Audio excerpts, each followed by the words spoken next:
मेहनत करता हूं, इसलिए करता हूं कि हमारे गांव गरीब किसान की खुशहाली के लिए खेतों का नहरें माफ करना हो, चाहे 112 नंबर 100 नंबर जो आज 112 नंबर हो गए, चाहे 100 नंबर की व्यवस्था हो।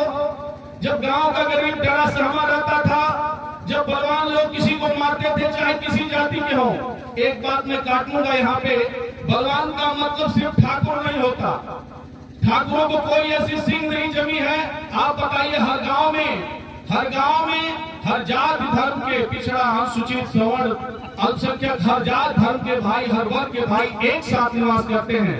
और इस मंच के माध्यम से मैं कहना चाहूंगा कि हर जातियां एक दूसरे जातियों की सहयोगी हैं, हर जातियां एक दूसरे जातियों की पूरक हैं।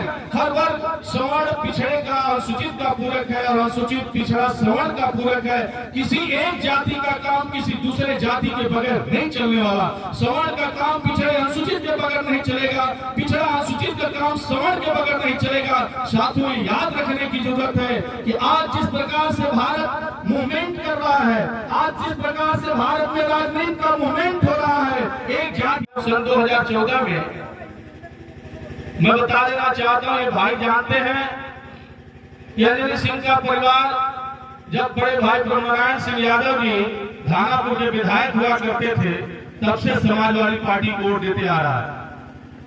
अंजनी सिंह तब फौज में था, फौज में रह करके भी इस क्षेत्र में सांसद जी ने हर साल 5 गरीब बेटी का विवाह कराने का ऐलान किया था।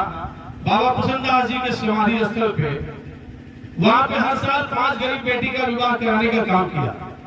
समाजवादी पार्टी की सरकार में माननीय बड़े भैया ब्रह्मनारायण सिंह यादव जी विधायक थे और अमरावती जी चेयरमैन थी, जो हम सबके बीच में नहीं है, उनको मैं श्रद्धा सुमन अर्पित करता हूं।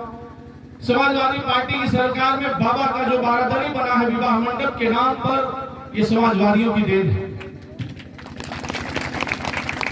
आप इस क्षेत्र में जहां भी घूमते हैं, जहां भी देखते हैं, एक गांव को दूसरे गांव से जोड़ने के लिए जो सड़कें बनी हैं, इस भारतीय जनता पार्टी की सरकार से पहले जितनी भी सड़कें बनी हैं, वो पूरे उत्तर प्रदेश में गांव से गांव को जोड़ने का काम, जिसके सत्ता के कार्यकाल में भारत की हर जातियां खुशहाल हो, भारत का हर धर्म खुशहाल हो।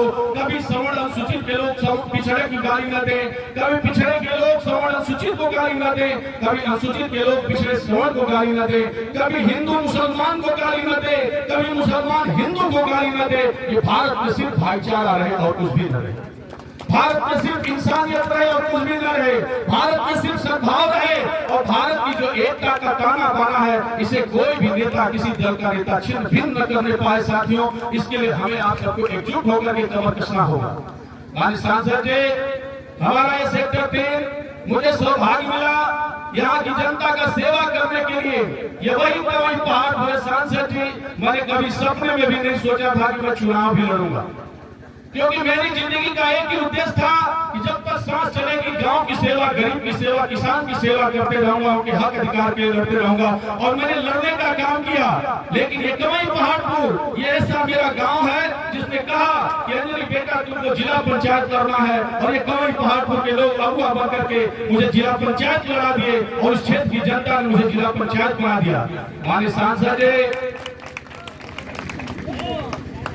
माननीय सांसद जी, चूंकि ये मांग तो मैंने ऑलरेडी आपसे, सुनील भाई है, मालूम है, अभी इस क्षेत्र के लिए कई प्रस्ताव आपके लेटर पैड पर मैं लिखवा कर जिला पंचायत को देने का काम किया हूं।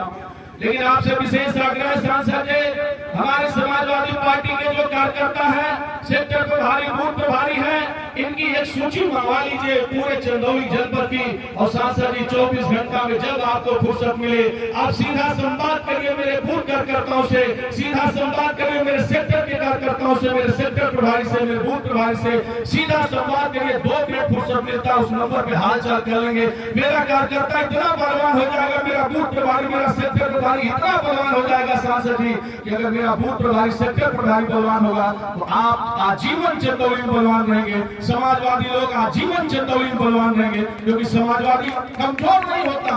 समाजवादी सिर्फ इसलिए कमजोर है कि अपने लोग आज समाजवादी आतंकवादियों की हाल चाल जानने की जरूरत नहीं करते। धन्यवाद। बहुत समय लिया सांसद जी हमारे सेक्टर